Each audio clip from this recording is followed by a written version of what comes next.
Rahim and Assalamu alaikum wa rahmatullahi wa barakatuh, everyone. We're going to continue for, I guess, another episode of what we've been doing for quite a while. And we're still Surah Nisa, of course, al-Juz al-Khamis. And we are on page 91. And of course, yesterday we did the ayah, أَفَلَا يَتَدَبَّرُونَ الْقُرْآنَ وَلَوْ كَانَ مِنْ عِنْدِ غَيْرِ اللَّهِ لَوَجَدُوا فِيهِ اخْتِلَافًا كَثِيرًا.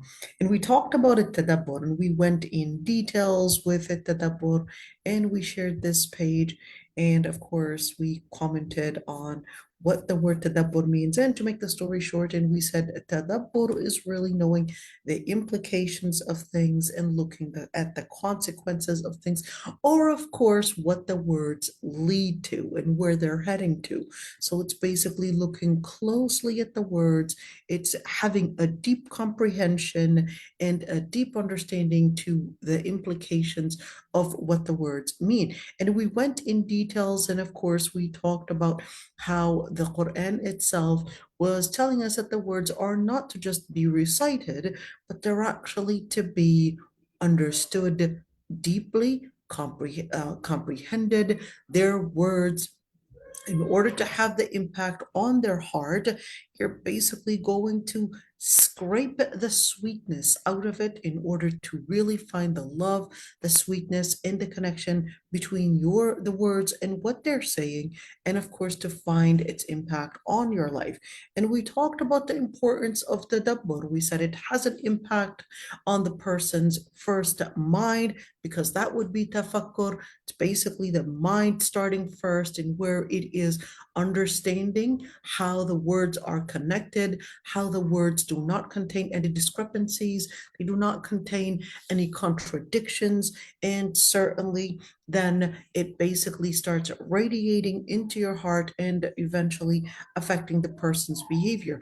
And we talked about even the Quran telling us that, yes, the word right there has a word of a reminder, but of course, in order for it to have the impact, there must be a deep connection. How do we get to tadabbur? Maybe I didn't comment on that.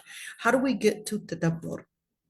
Number one, learning the word. So let me hear. I guess I didn't mention that one yesterday. So maybe we could just kind of zoom out a little bit and actually say it right here. So how do we get to the tadabbur? Number one is actually is reading the Quran itself. That's number one.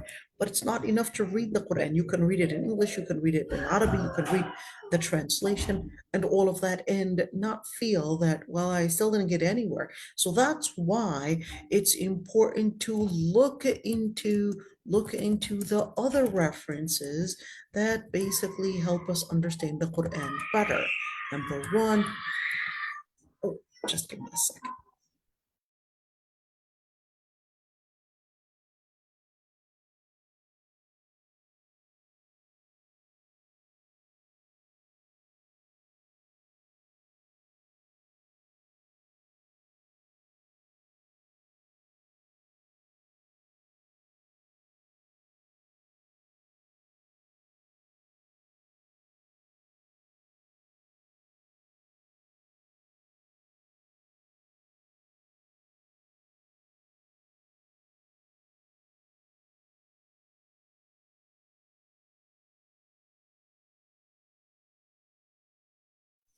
All right, the second part is looking into the other references that help us understand, of course, the Quran, whether that is the Arabic language. Of course, Arabic language is very important because you need to look deep at to one, the etymology of the words, and of course, the context that they're in. So that's why it's very important to learn Sirah. And Sirah would mean basically the biography of the Prophet, ﷺ, the biography of the words and when they were revealed and all the things, or let's call it the historical context that they were revealed in, and certainly the other part, which is hadith, because there's nothing like what the Prophet ﷺ had explained the words. And remember, we went in details, and before the class yesterday that we did yesterday, we went the day before it, and it talked about that the Prophet ﷺ had two kinds of wahi. We said the oral revelation And we said the other revelation is basically the intuition that Allah subhanahu wa ta'ala had revealed onto the Prophet ﷺ. So therefore, hadith is important in order to explain the words of the Quran. And of course, what helps to unearth furthermore, and of course, when you're looking at these references, you're looking at one, two, three, four, you're looking at four different items. So that's why it's important to look at what the Sahaba, number one, the Prophet's companions, what the Prophet's companions, they themselves being, of course, witnesses, and the best to know the context and the words of what, and of course, the words and what they were meaning at the time and all of that, and without all the different probably influences that later had come to influence how we understand the words. So that's why the Prophet's companions were a key group to help us understand the words. And later on, of course, not only the companions, but later what are called the tabi'in. When, in other words, the tabi'in, the generation that came after the Sahaba. And finally, of course, the scholars that had brought in the different pieces of resources, connected them together, taught us how to understand and scrutinize. Of course, it's going to be really hard for the average person to study Arabic language and study it, let's call it a deep study, because the Quran is actually classical Arabic. It's not even colloquial Arabic. In other words, to really understand it, you really have to go to the specialists in Lugha Arabiya that studied classical Arabic. And you're talking about pretty much a language that is not spoken today. And even the Arab themselves, the average Arabi, many times, in fact, they could probably only understand perhaps only 30% of what is being said. Only And 30%? only almost 30%. Well, it depends on their level of education, but I'm talking about the Oh, average Arabi. It depends on their level of education. So if somebody is probably, I would say um, maybe a high school graduate, they'll probably understand maybe 65% of it. So, which is pretty good, but still, do they really understand all the context and all of that? No. So that's where comes in, of course, Sirah, the Hadith, the companions, because we're talking about 60%. I'm talking about at least the surface words. So, in other words, even if you really spoke Arabic, it's not enough for you to understand at least the surface. That's why you need the Sirah, the Hadith, the companions, the Prophet's companions, and what they had commented, the tabi'in, the scholars, and how they connected these dots together in order to help us understand what the words are actually saying. And of course, the implication of the words. Now, this is extremely important, the implication of such words, because when you're looking at tadabbur, so the words themselves and the context of the words, etc., that gives you one side. But of course, what is important and the most important thing is the impact and how you can put these words into a practice, whether it's a practice, internal practice, or whether it is external practice. This is extremely important because that's the whole reason why the Quran was sent. It was sent as a book of guidance, not only a book of contemplation, but a book of guidance. How do you implement that in your life? How does it affect your understanding of justice, your understanding of ethics? How do you put that into practice? How does that affect the social dynamics of within the society? How does it affect the economical changes, the rights, and even at a global level? All of these things basically have an impact in where, in order for us to understand it, that's why we need to do tadabbur. So I guess we didn't say that yesterday, but we'll say it today. How do we do tadabbur? So in order to connect all of these, that's why we're trying to do tafsir in the way that we're basically doing it in. Yes, it does take time. It does take time, but it's important because even if it might take 2 hours and 3 hours sometimes for a class, it's basically a time where you're spending for tadabbur. You're spending in tadabbur, you're spending in looking and researching the words, whether we're studying the etymology or probably studying the grammar, or whether we're studying the conjugation of the verbs and the words and all of that. That's basically one side of tadabbur. It's to learn the words and how they're connected, and to learn the words and basically what it is trying to deliver in a message, in whether it was a hidden message or whether it was an open message. But we really need to understand what the words are saying. So that's what tadabbur is. Let's continue right there. So we also said that the main reason for tadabbur, yes, it's basically to get to the words themselves, to understand what the messages are. Number two is basically to get to an inner healing. In other words, an inner healing where it's affecting our hearts and straightening it in our heart. And certainly Huda is basically in where it's bringing us guidance in our life. In other words, it makes no sense that we would live in contradiction with the words that we're reading. So the words were sent not for us to just read and basically live in contradiction with these words, that is our life, but our oral and even our mind and even, of course, our behavior are all consistent. When you're looking at, speaking of mind and behavior, all consistent. So number one, there is a hadith. I want to look at this one a little bit. There is a hadith where the Prophet ﷺ had actually mentioned that a believer does not lie.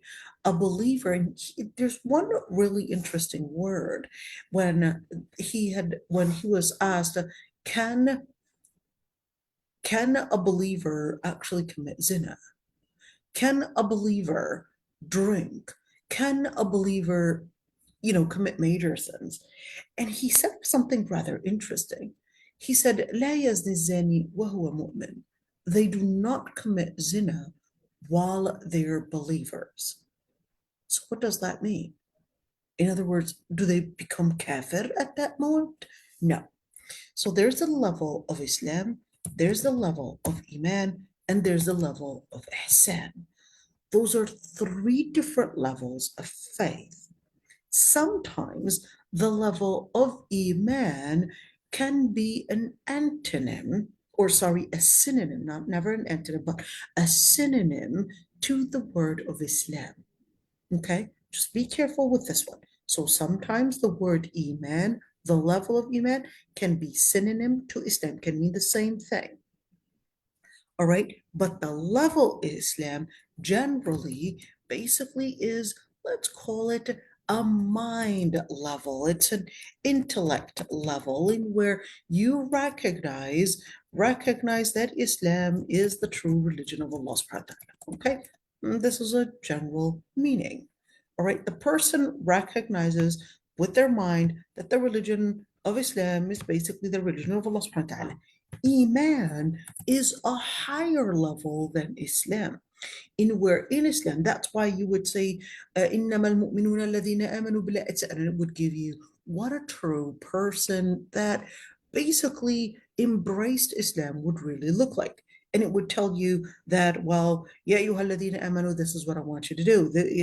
And of course, the question might be, so what's the evidence that the level of Islam is different than the level of Iman? Remember the ayah in Surah Al-Hujurat when Allah subhanahu wa ta'ala says, قالت الأعراب آمنا قل لم تؤمنوا ولكن قولوا أسلمنا. That the Arab, pagan Arabs, well, they were pagan at one point, and then they later had become Muslim, but they came to the Prophet ﷺ, and they're Arab. Arab are really not city people. They're more the people that were Bedouins type of lifestyle and nomads.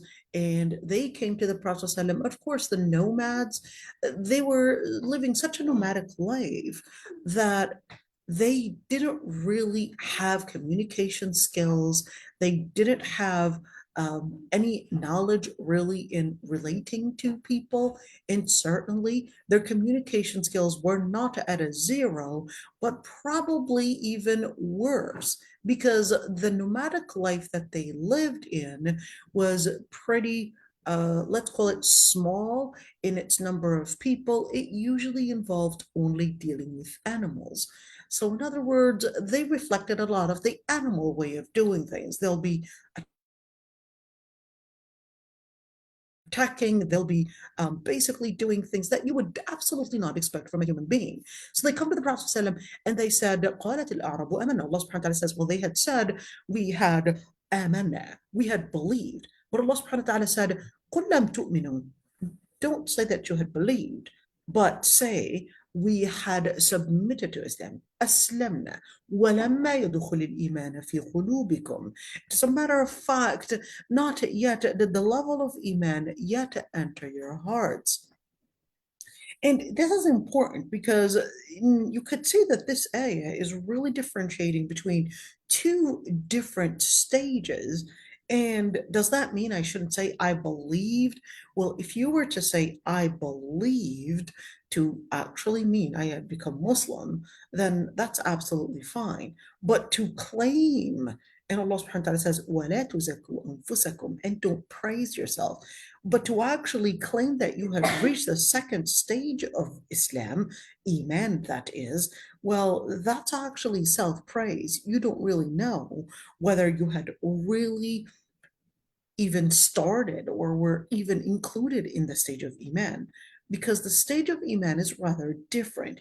In the stage of Iman, there's definitely no contradictions between action and certainly the words that they would embrace in the Quran and the Hadith.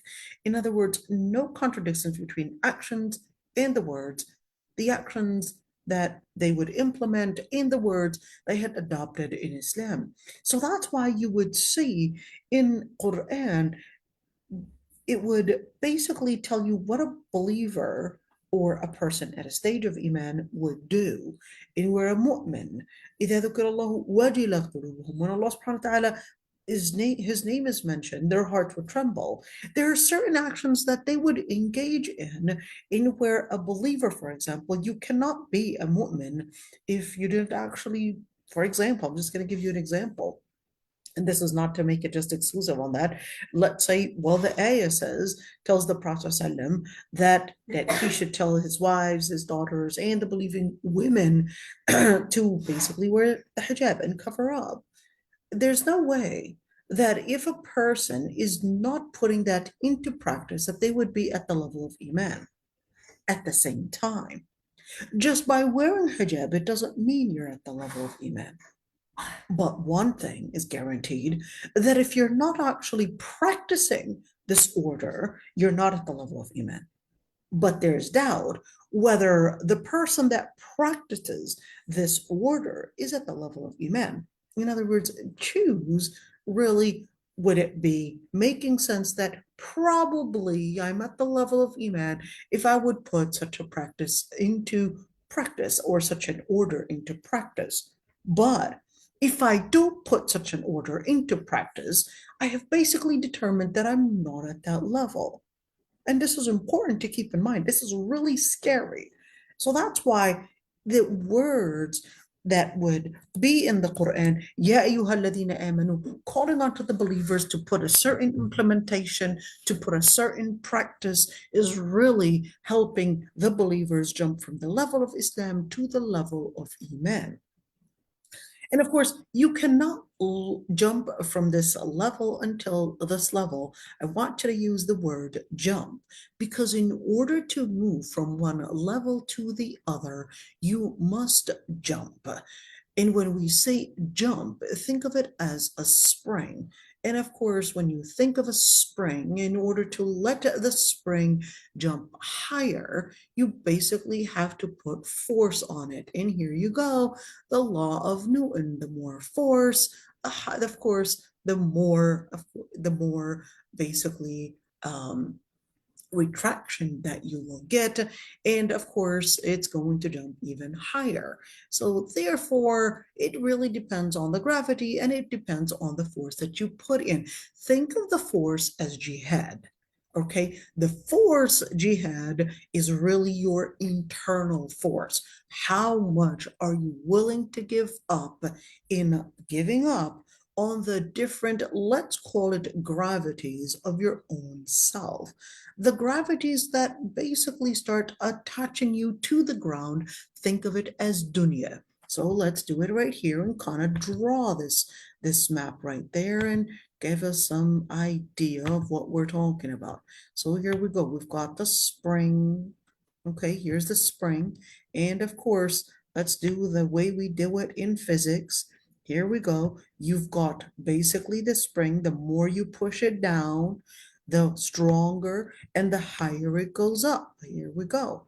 And of course, the spring itself has an internal, let's call it internal power that basically wants it to be relaxed, kind of like us. We want to feel relaxed, and we want to push against any power to let us stay intact. So we try to push against that. That's what children would do, even. That's what adults would do. If you're asked to stay within a certain discipline, they would tell you, I feel it choked. I feel it's beyond me. I feel your laws and your rules are just too much. I can't handle it, because it's basically their own internal, let's call it internal relaxation, really trying to push against any force trying to put it and make it intact or disciplined, or trying to get it to the level of Iman. So that's that internal force. But there's another force, and that is the force of the energy. That's the dunya temptations. So here we go. We've got the energy right there. Let's put that energy right there. That's pulling you down into dunya, earth. Think of dunya as earth. And in order to go up and jump up, you really have to push against the dunya, the earth itself, and your temptations and your internal temptations from getting all that relaxation and not jumping. You might think that when you're getting relaxed, that you're getting some kind of a dopamine, some kind of an oxytocin, etc., some kind of a good feeling, of a feeling of euphoria. I'm enjoying it. I'm probably getting there. But then here's one thing: your internal self is actually deceiving you, because your brain and your body was actually not designed to handle too much of that dopamine, or too much of that oxytocin, or too much of such entertainment and happiness. If the person gets into deep intoxication or deep, of course, euphoria, they will basically, their body is not capable of handling all that, then therefore their body would start collapsing bit by bit. That's why you see the people that would be intoxicated end up really, one, losing their mind, probably eventually killing their own selves, and without them even knowing, because their body in this dunya was not designed to handle such a level of happiness, or such a level of entertainment, or such a level of feeling, such a high level of ecstasy. Now that's why it's really important to look into this. And Allah subhanahu wa ta'ala was basically telling us right there, with a level of iman, it's basically to help you get that consistency between actions and words, and of course certain pressure on yourself, which is jihad, to push against your internal, basically, relaxations, let's call it that way, and the dunya. And the more pressure and the more jihad of the nafs that you would practice, the more likely, the higher to go up with your level of iman. So that's a little bit of physics. I think the hardest thing when I started physics was really learning about the spring. the spring and the laws that relate to springs. And that was in the beginning, it was like so confusing. It's like, why am I learning all of this? It isn't until later on we learned that this is actually key to learning all the different details of how, not only how spring works, but even how you would go against all the different pressures that surround you. And let's go with ihsan. The level of ihsan is different. So we said the level of Islam is relating to mind. The level of iman is basically relating to your heart.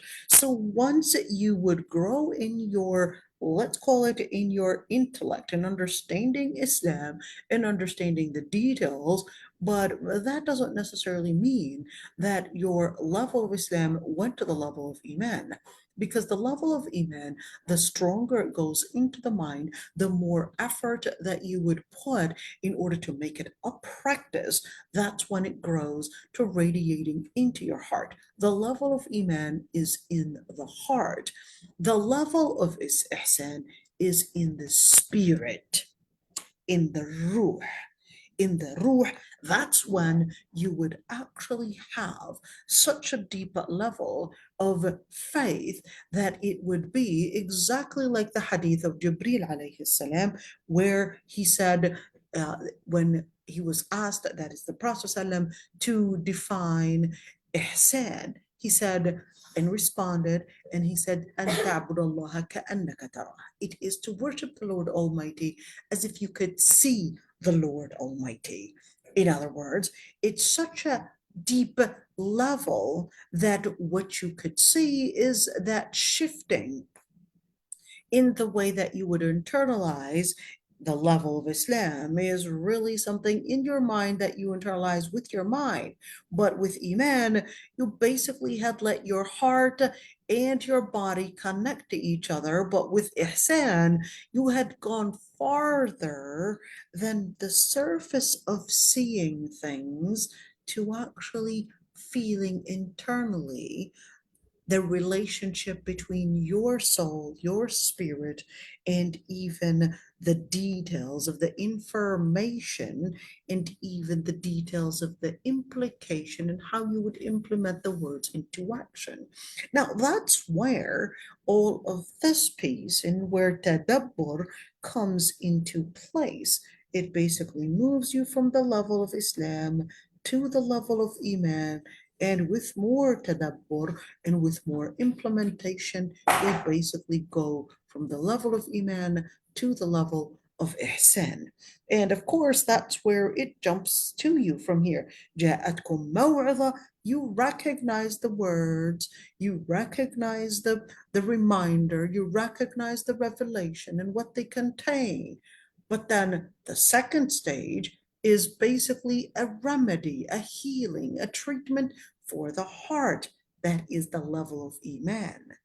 And then Huda wa Rahma, that is the stage of Ihsan, where it's guidance, where it's mercy into the heart. Or you could also say Shifa lima fi suduri wa Huda would basically be the level of Iman. So where it is basically a treatment for the heart and even a guidance to put into practice. And that's where it's a rahmah for the stage of ihsan. It's basically a mercy. It's feeling a different level of ecstasy, of joy. That's why the Prophet ﷺ was many times in numerous hadith was telling us, if you want to feel the beauty of Iman, you got to lower your gaze. You want to feel the beauty of Iman, this is what you have to do, and so forth. And that's why he said, فَبِذَلِكَ فَلْيَفْرَحُوا.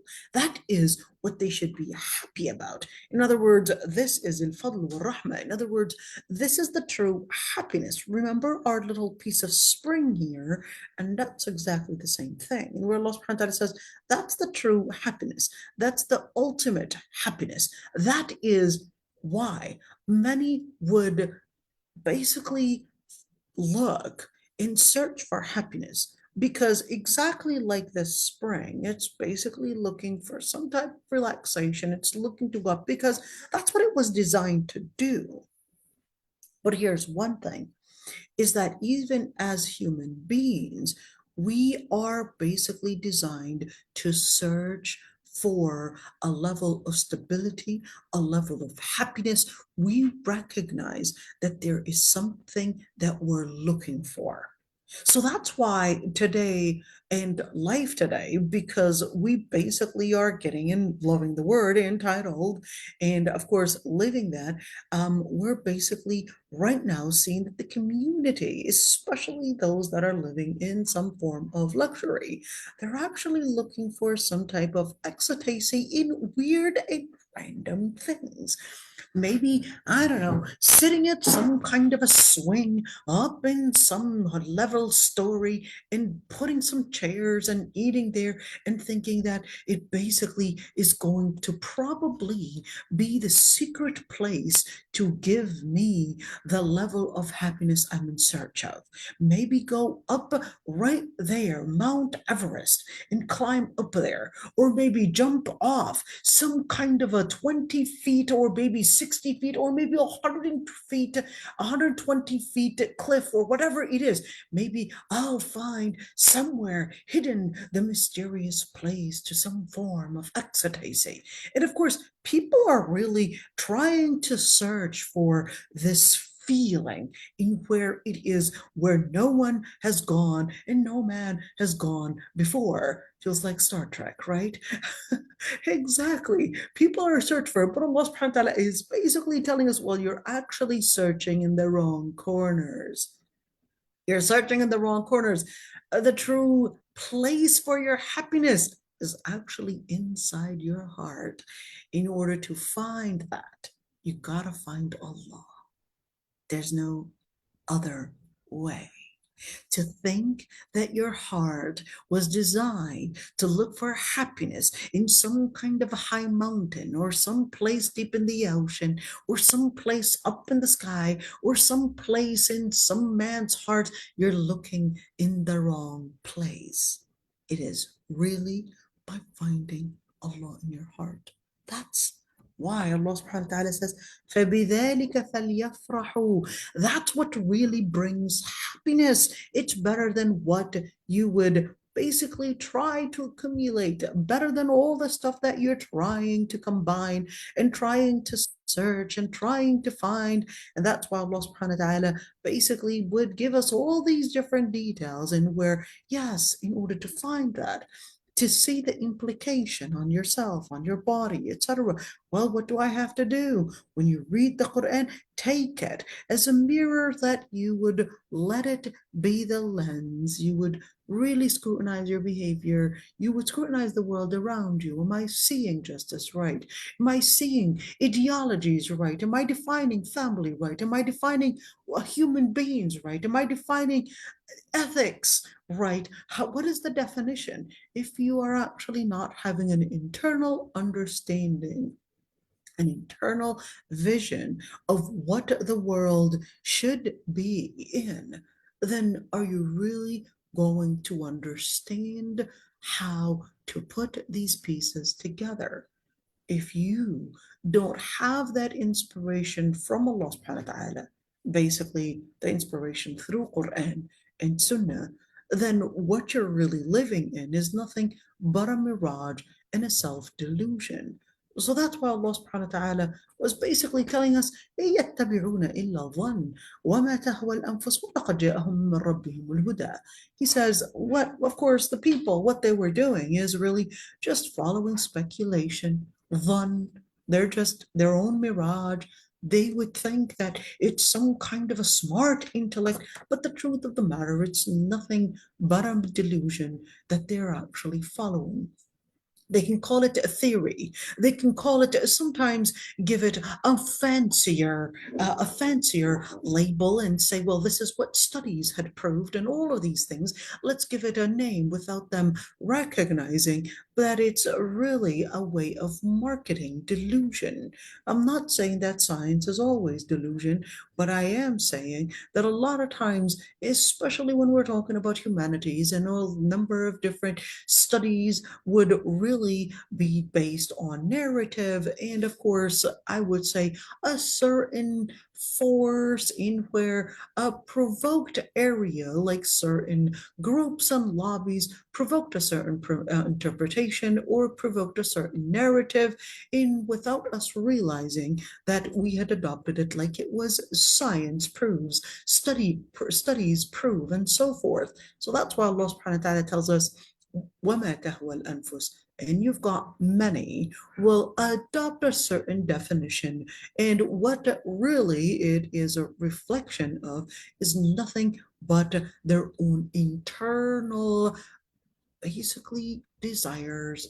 All the different desires were really what pushed them, and they would think it was an unbiased, subjective interpretation, when in reality it was really nothing but their own pleasures pushing towards a certain definition, a certain narrative, and certainly a certain behavior in order to gain some level of acceptance. And Allah subhanahu wa ta'ala says, وَلَقَدْ جَاءَهُم مِّن رَبِّهِمُ الْهُدَىٰ, and verily they had the guidance to help them understand the world, to help them understand the truth of their own life, the truth and the purpose that preceded their own existence. In other words, it's basically to ensure لا خوف عليهم ولا هم يحزنون. It's to ensure how to gain, one, the free of fear, the freedom of fear. You're basically free of fear and also free of anxiety. لا خوف عليهم ولا هم يحزنون. And of course, when we're speaking about all of that, and of course we went in details, and of course Allah subhanahu wa ta'ala had praised those that had went into deep tadabbur, and the impact it has on their spirituality, the impact it has on their life, the impact it has, of course, on their practice of Islam, and the impact it has on their day-to-day engagement, in what type of dhikr they would engage in, and of course, the impact it has on how they would relate with their Islam, with their spirituality. And that's why it's important to do and engage in that tadabbur. And I wanted to quote, look at this. He said, that is a Suyuti. What year did he die in? 9/11. Never forget that date. 9/11, this is not September 11, but this is 9/11 year Hijrah. He says, and scrutinizing and basically understanding the words without understanding is basically impossible. You have to, in other words, go and think deeply into the words. And of course, it's impossible that any person or any group would read a book in any type of a specialty, in any specialty and field of science, whether that went to medicine or whether that was mathematics, without going into understanding. It makes no sense to hold a book of calculus and go over it. And when you don't even understand, not the cosine and not the sine and none of that, and you're like, what is that? Just by looking at cosine and sine and tangent and all of that. And then you're like, okay, I read all of this. If you didn't understand what was written and what this was talking about, then did you really understand? Did you really adopt?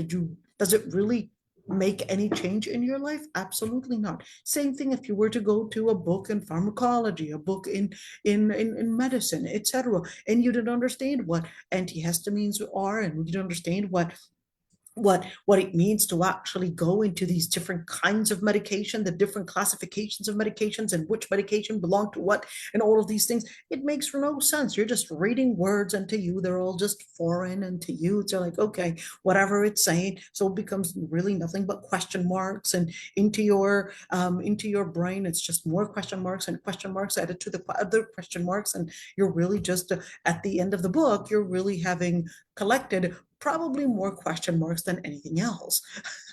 That's exactly the same thing. If you were to read a book in medicine and you really didn't grow in your understanding of what this was talking about, you're going to confuse probably the different levels of different body parts, and going to confuse what this is talking about, and eventually the diagnosis and everything. You're just going to confuse everything. And of course, that's why فَكَيْفَ بِكَلَامِ اللَّهِ الَّذِي هُوَ عِصْمَتُهُم. He said, and how's it with the words of Allah subhanahu wa ta'ala?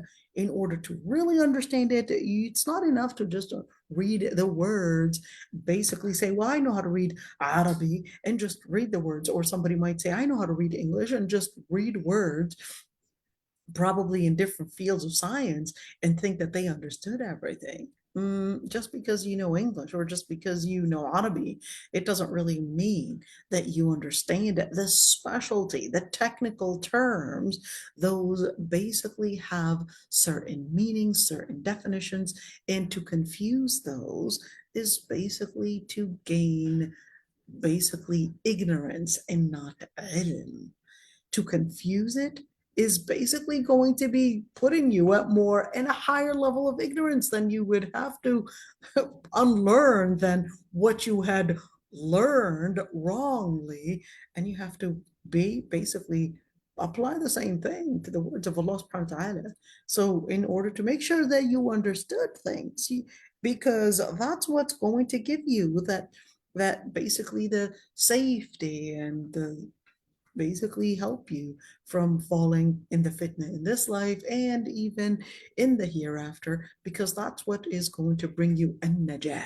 An-najah is basically to be protected from hellfire, safety, and happiness, and basically how to live the principle of Islam and how to live and apply the principles in this life.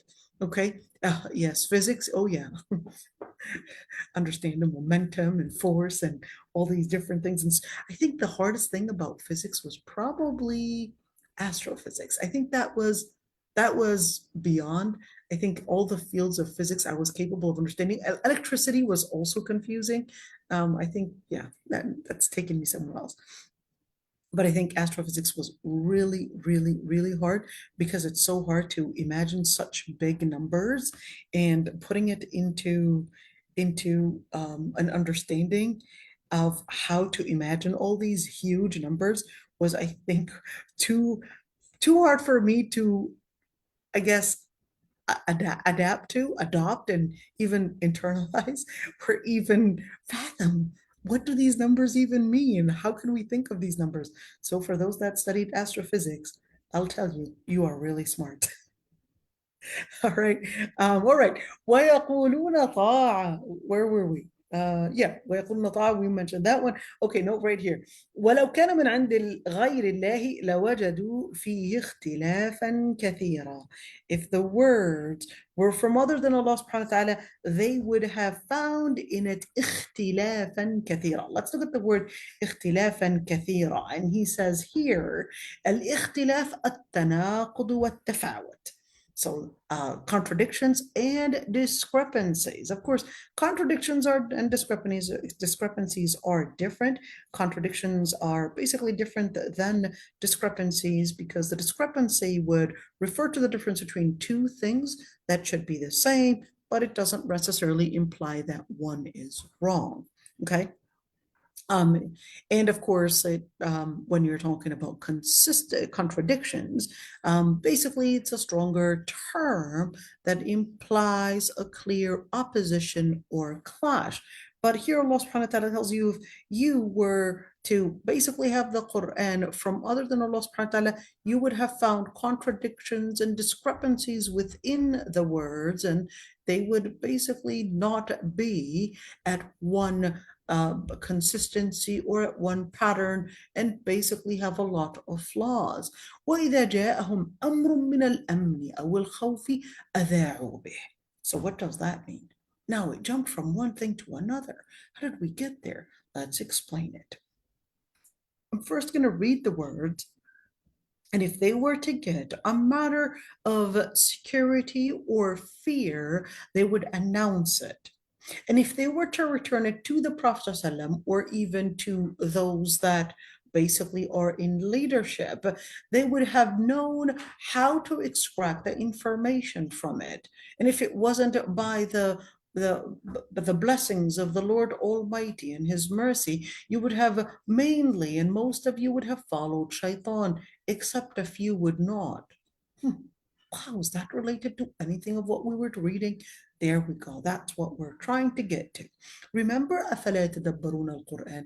And this was actually talking about the munafiqeen and referring to the munafiqeen and basically telling us what really happened. The munafiqeen, they would say obedience, but the truth of the matter is that they would conceal something in the heart that was completely different other than what the Prophet ﷺ and what they had claimed to be abiding of.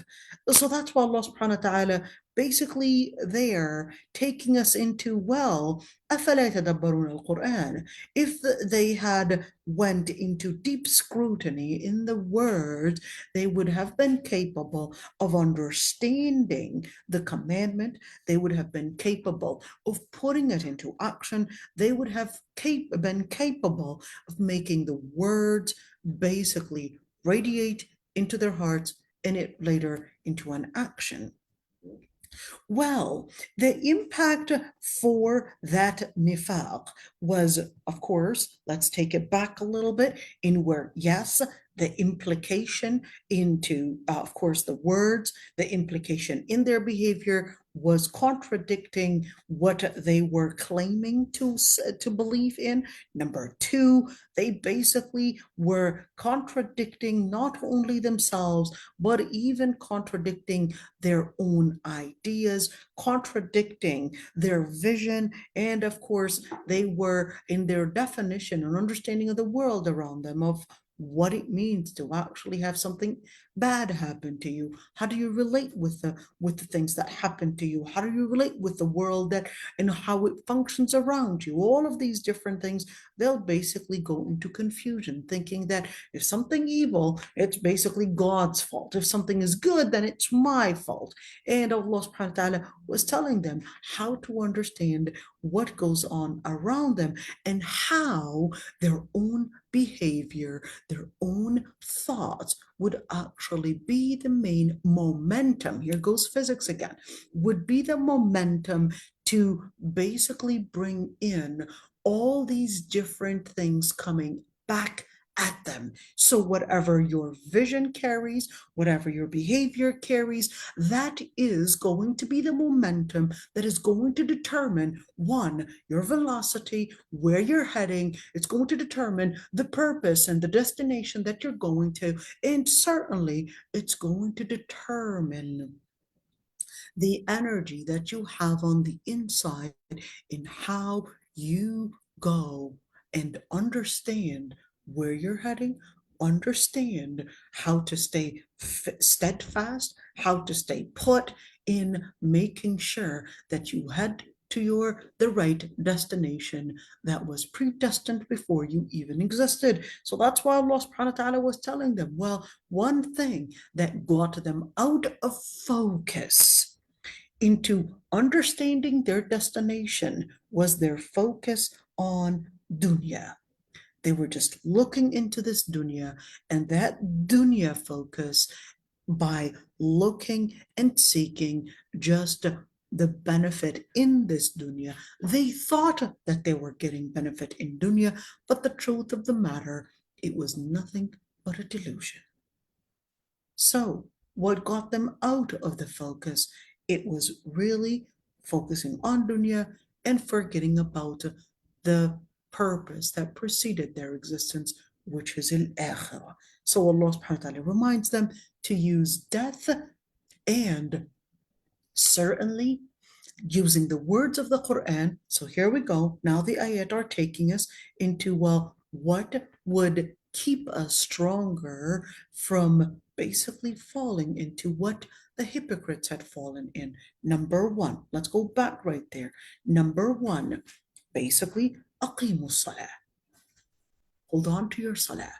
Number two, atu zakah.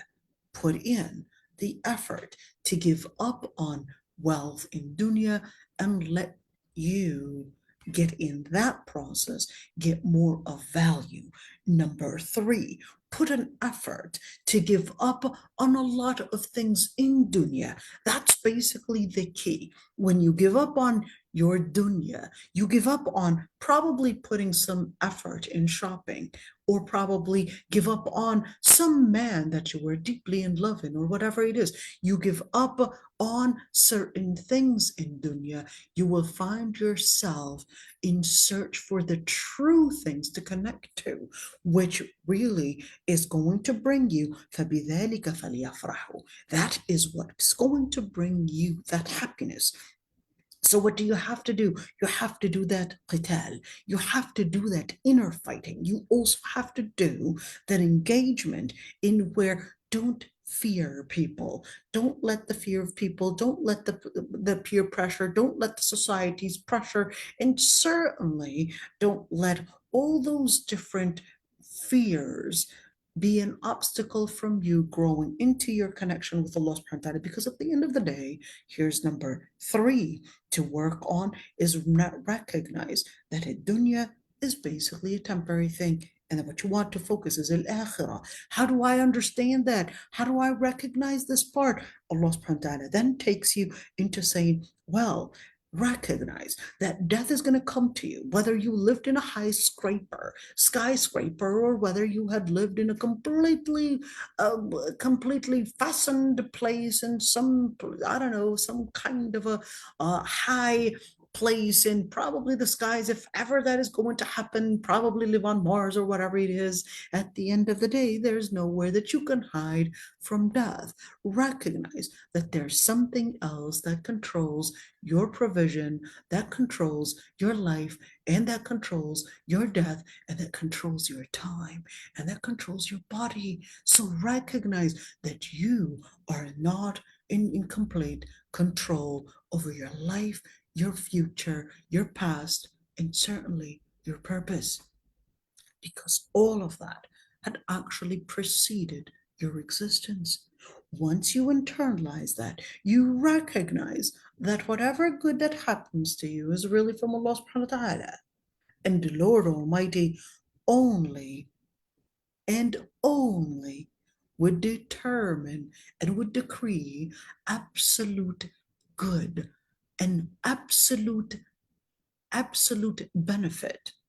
And therefore, once you are to prick with anything evil, recognize that it is as a result of what you had committed, or sometimes not necessarily as a result of what you had committed, but sometimes it is to help you recognize that those doors are closed on you, because that's not the door that Allah wanted you to open. He wanted you to recognize that there's only one door to get to the happiness, which is by obeying Allah subhanahu wa ta'ala and obeying the messenger. That's the key to helping you recognize the destination. And that's where it takes us again.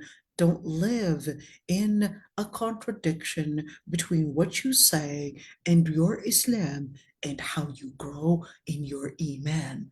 Don't live in that contradiction. So that's why Allah subhanahu wa ta'ala takes us to the other one.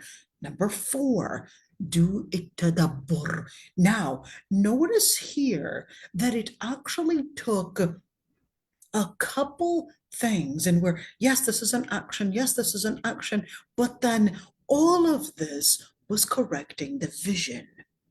Correcting the vision is the start.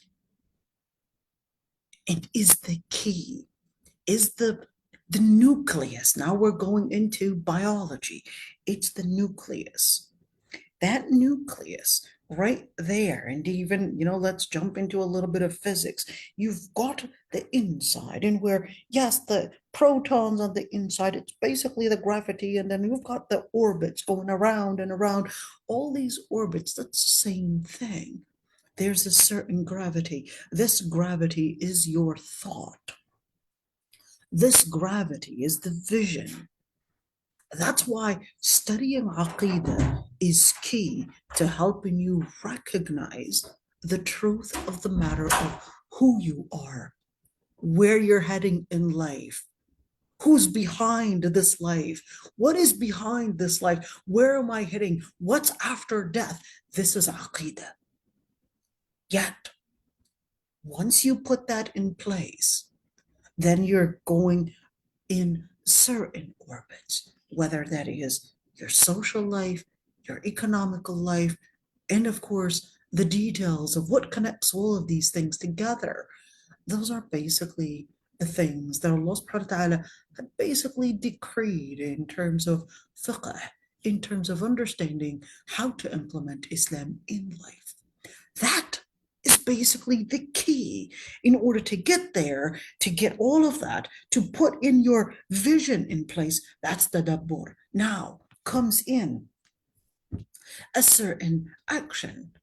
There is that implementation.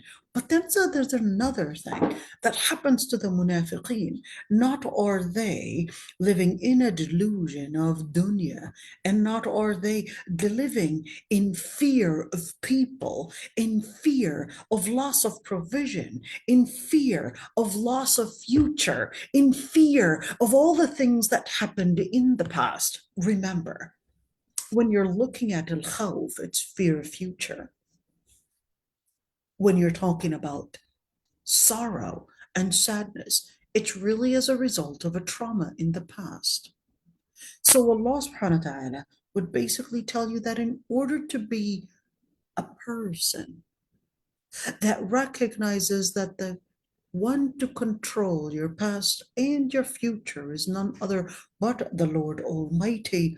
That's where Allah subhanahu wa ta'ala tells you about the munafiqeen. When this takes us to this ayah right there.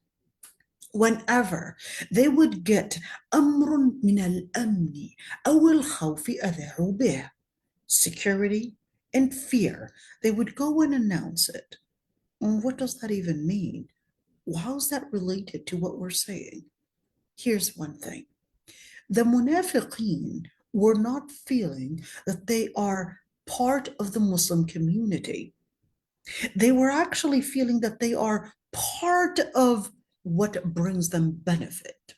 If it brings them benefit, they'll basically announce that they're part of it. If being part of the Muslim community was going to bring them some kind of a good benefit, then they'll basically say that they're part of the Muslim community. If being part of the kuffar is going to bring them the benefit of dunya, well, they'll basically say we're part of them. So what happens is that they were always living in fear that, well, what should we be really included within? How should we internalize all this? So that's why whenever any matter would bring in any harm to the Prophet ﷺ, any piece of information that would bring harm, and they would be in search of security, and always living the fear. What would they do? They would go and start, whenever they have any piece of information that would harm the ummah, they would go and start announcing it. Why?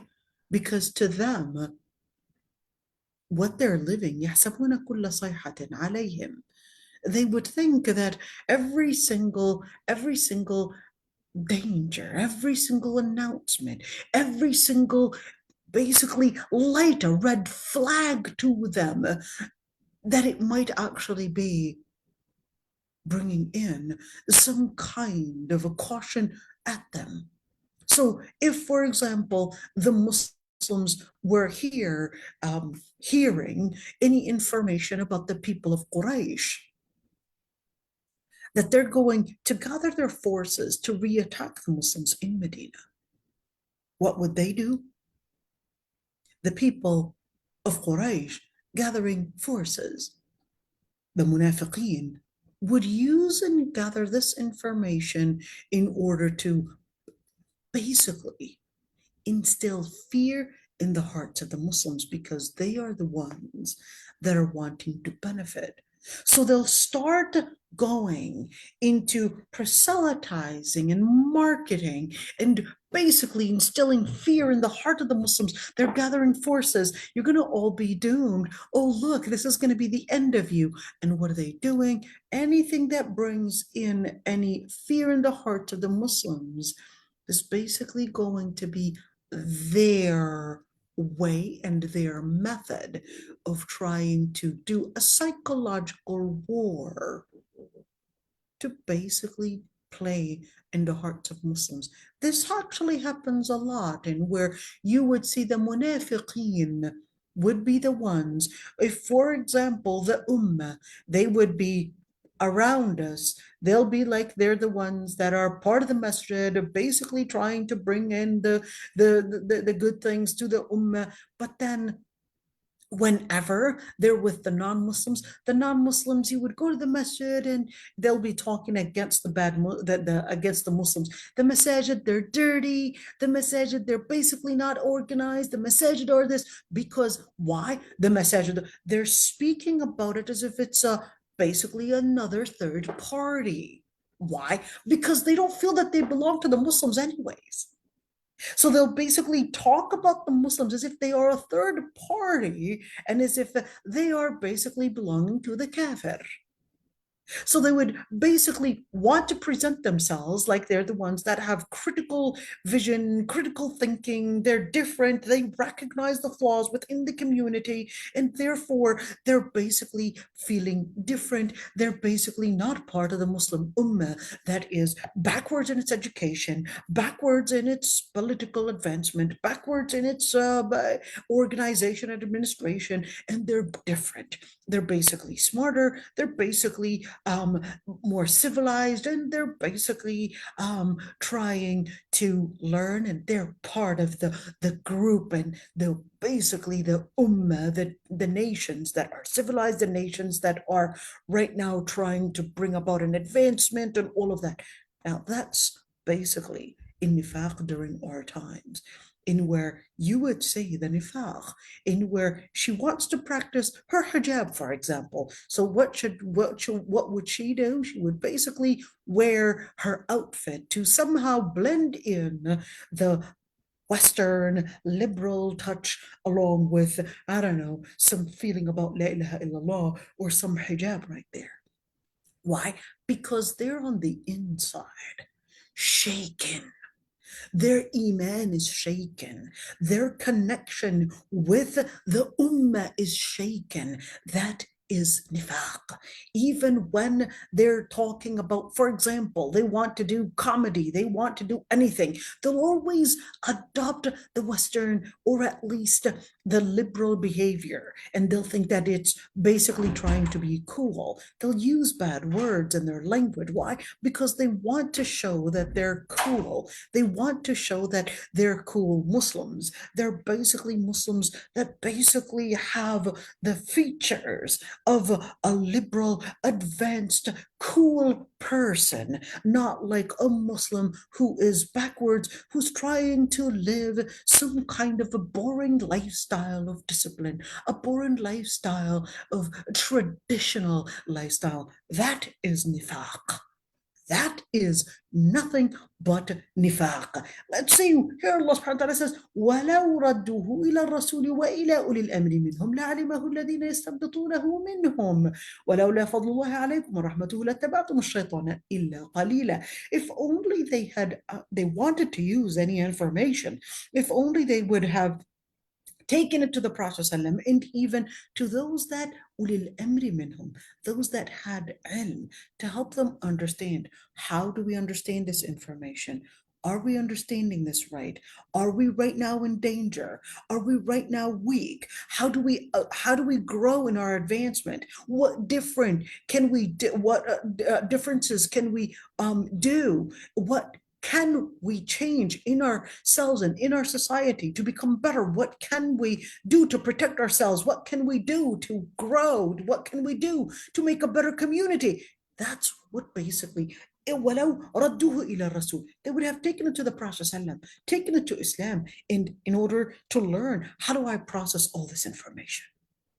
I'm feeling weak on the inside. How do I process? How do I grow? How do I put about my those fears that are inside? Probably, how do I put it in perspective where I see things through the lens of Quran and through the lens of Sunnah and through the lens of those that had basically that had internalized, that had يَسْتَنْبِطُونَهُ مِنْهُمْ, that had basically learned how to look deeply and how to derive different interpretations that are based on Quran and Sunnah and not based on a deviation or based on internal fears.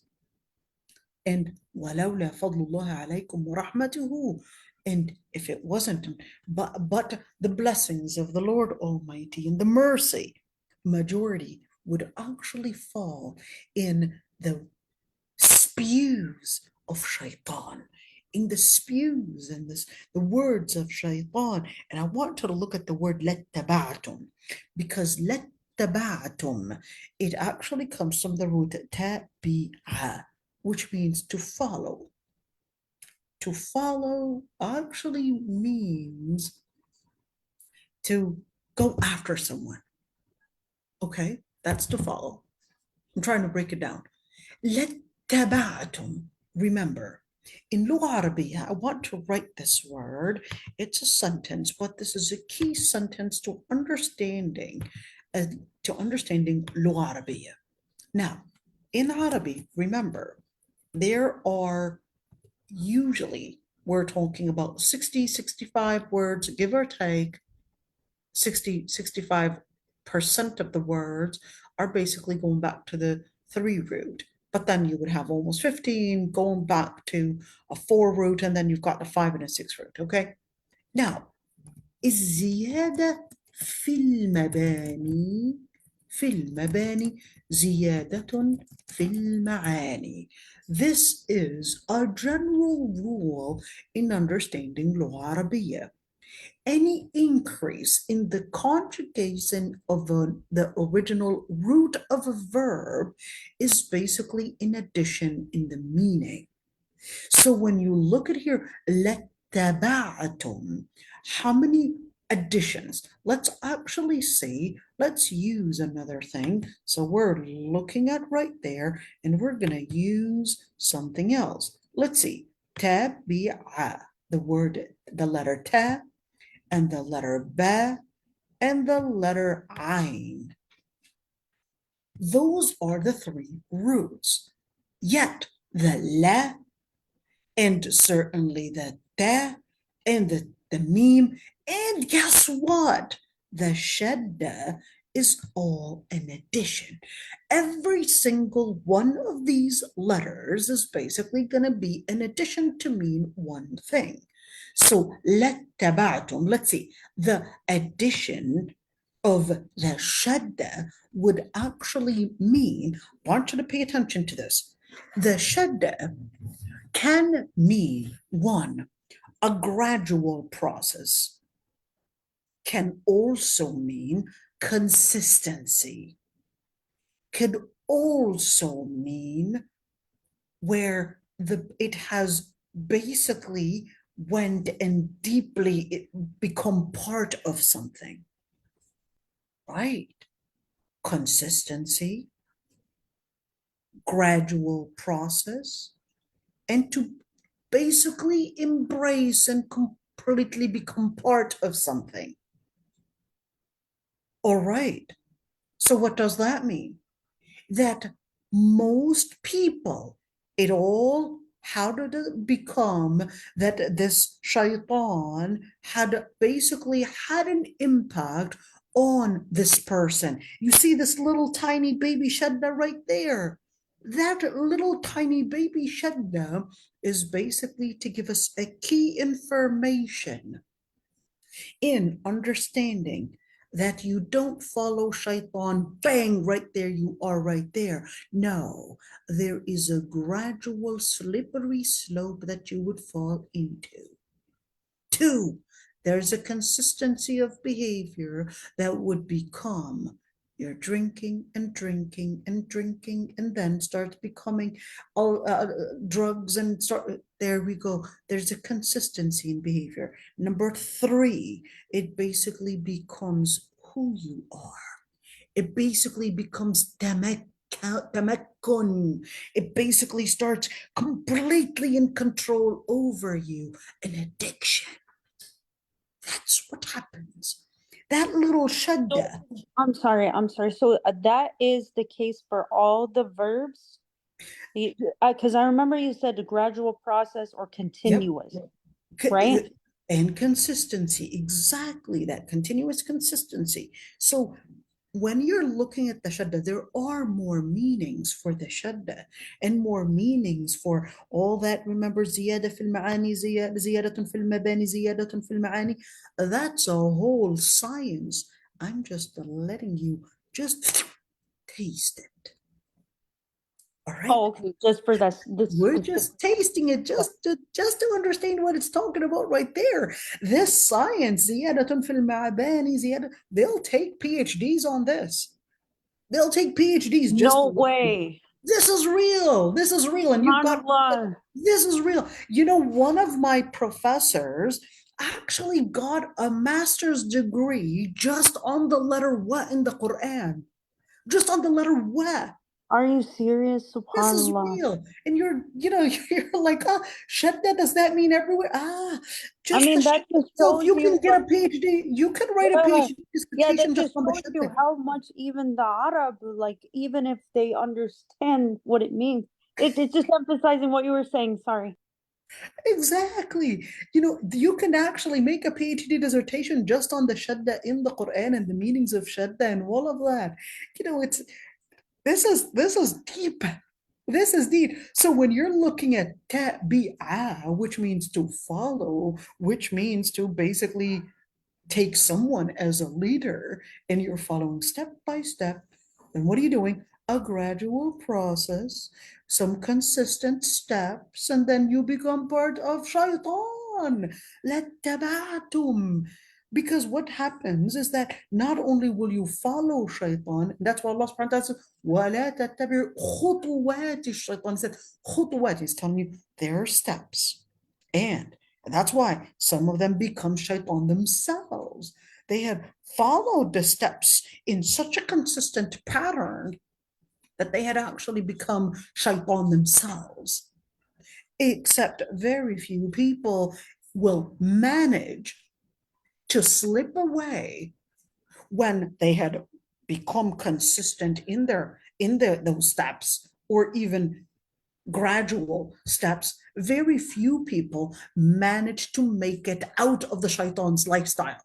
Once you had taken that lifestyle, the shaitan's lifestyle, it becomes who you are. Very few people will manage to get out of such, let's call it a That is lifestyle. so scary. That is so SubhanAllah. scary. And this is why when you look at people, it's like if you are going to surround yourself with a certain environment, you're going to surround yourself with a certain behavior, you're going to basically engage. Very few people manage to get out of it. That's why even if you were looking at, let's do the little statistics right there. The statistics actually tell us that the people that go to prison will most likely come back to it. Very few people manage after leaving prison to basically move on with their life, probably get a job, probably move on, and probably, I don't know, get an education, whatever it is. Very few people manage to actually not come back to prison.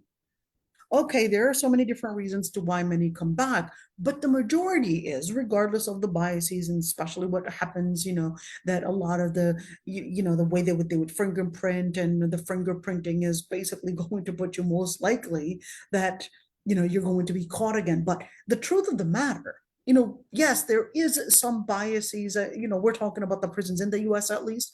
All right, there is definitely some discrimination. I'm not saying that there isn't, but there's also a lot of truth in this, is that if you lived a certain lifestyle, a consistent, a gradual lifestyle, started out gradually with your early childhood, later on it became consistent, basically embracement of a certain lifestyle, then it later on became who you are. You became so infatuated with that lifestyle that it became who you are. You became a person that doesn't know how to live any other lifestyle.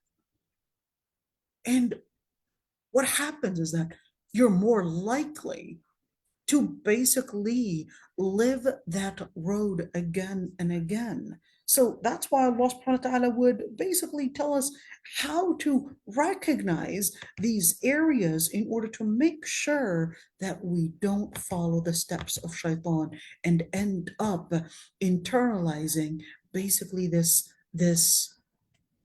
idea and the lifestyle and certainly the path. And right there, what they were doing, of course, al-khawf is basically, they're right there. They were basically going into bringing in the fears within the ummah. And of course, what they were doing at the time of the Prophet ﷺ was really feeling that they don't belong to the Muslim ummah. So they would bring about the fears in the hearts of the believers, trying to work towards the kuffar's way, of course. And I'm sure you could see what I'm doing right there, right? These highlighted words.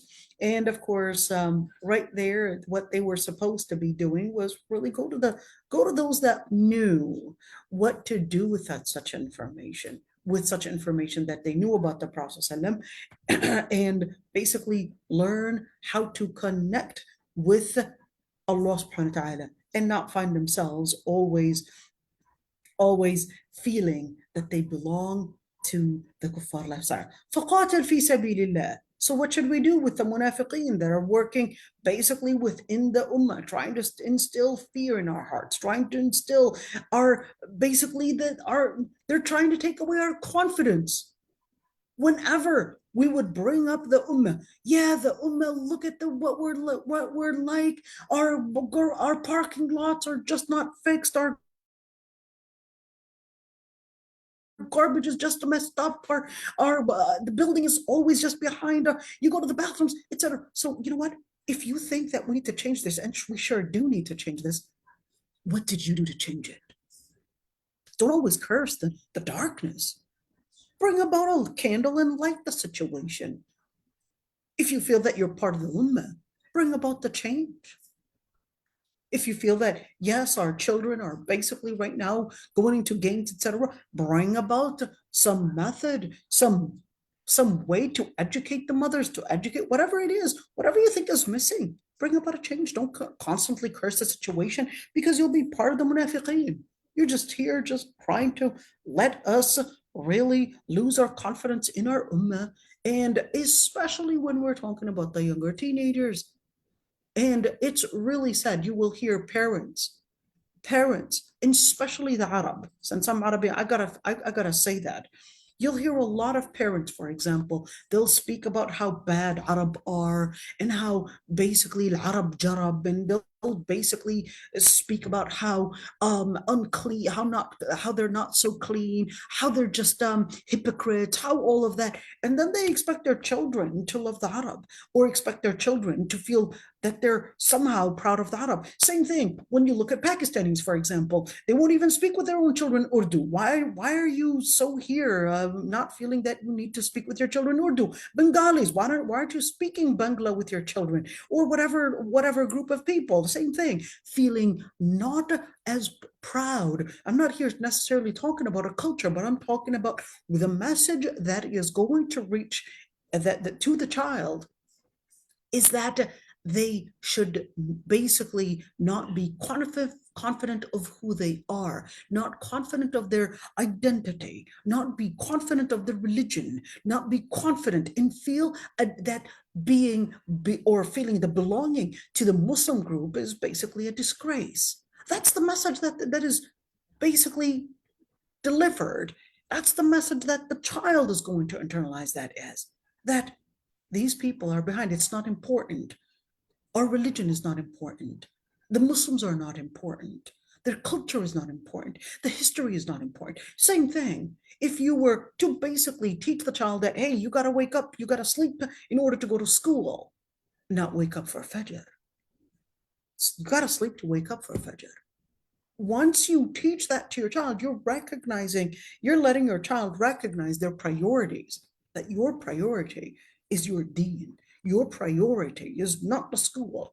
Once we would see, this is very common, that we would basically, I used to teach Quran and I would have parents actually skipping Quran class because their son had hockey or soccer or whatever it is, or basketball.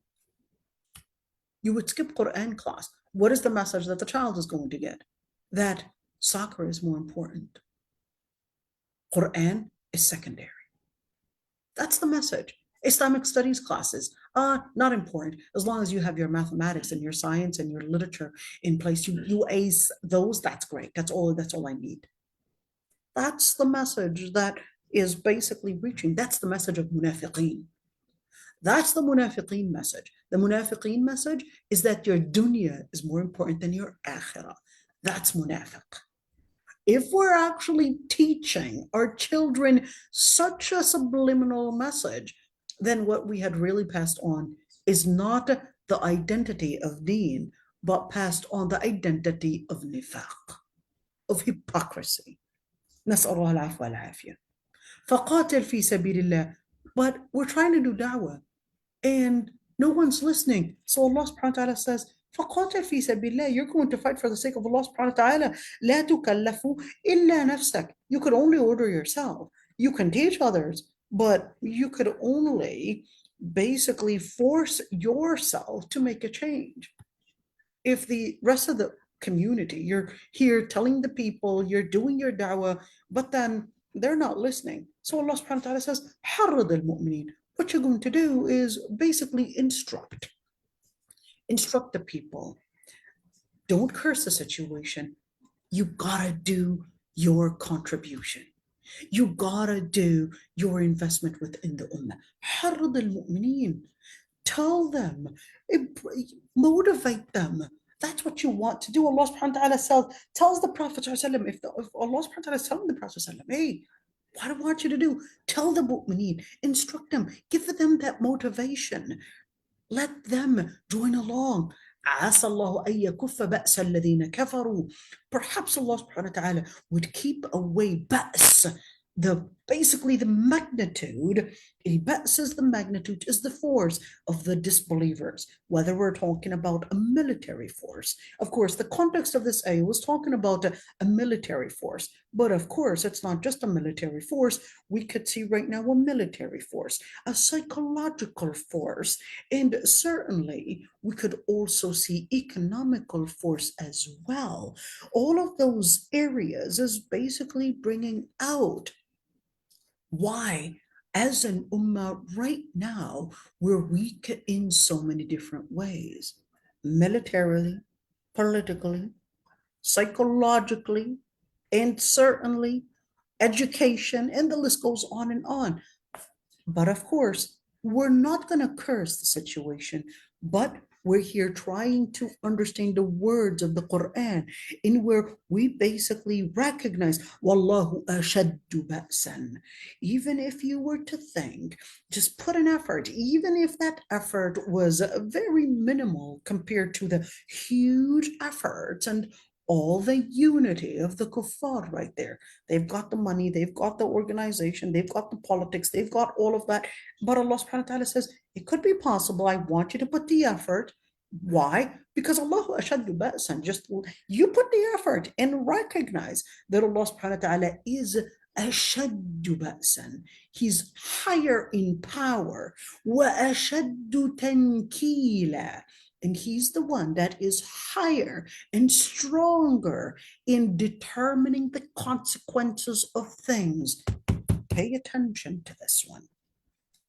Now, why? Because Allah subhanahu wa ta'ala is telling you, yes, you may actually collect the data, and the data is not very promising, but you don't necessarily relate only to the data. The data is one thing that certainly you've got to work on. Certainly, you got to put in the money, you got to put in the organization, you got to put in the human effort as well. All of that should definitely be included. But your main focus is that to recognize is that all the effort that you might contribute is not necessarily what makes the change. The true change and the true nasr and the true victory is really when Allah subhanahu wa ta'ala directs it to victory. That's why he's taking you right there. It's like asa. And the word asa or la'alla is really, it's more of a harfu tarajjun. In Lugha Arabiya, that basically is telling us it's a probable thing. It didn't say la'alla, but la'alla would actually be probably more taraji. Asa, it's a probable thing. It could happen that Allah subhanahu wa ta'ala might actually yakuf. Yakuf actually comes from kafatha, not katha, kafatha, which actually means to stop, to terminate. All right. So here, yakufa actually means to bring about, let's do this again, the general rule in where yakufa, there's going to be a power to bring about a strong power. This is called, in this context, it's called the tad'if. All right, tad'if, to multiply. Now, wait a minute, you just taught us that the shadda actually meant gradual consistency. This is one meaning for shadda. There's another meaning for shadda. It's called tad'if, which means to multiply. Oh no, you're getting us confused now. That's all right. That's the beginning of tadabbur. Take it easy. So here, yakuffa, in where it is to put in a momentum. Where did you get that from? The shadda right there. Because the meanings of shadda, remember, you can make a PhD dissertation just on shadda, okay? يكف بأس. البأس is the power and different kinds of powers. الذين كفروا, for the Lord Almighty is capable. And it sure might actually bring about, once you basically, you can't command others, but you start with yourself. You want the change, you start with the change yourself. You bring about the change, start with yourself. Remember, لا يغير الله ما بقوم حتى يغيروا ما بأنفسهم. The change, Allah subhanahu wa ta'ala will not change the situation that you're in until you change what is within you. So, لا تكلف إلا نفسك. Start with yourself. Can I say something?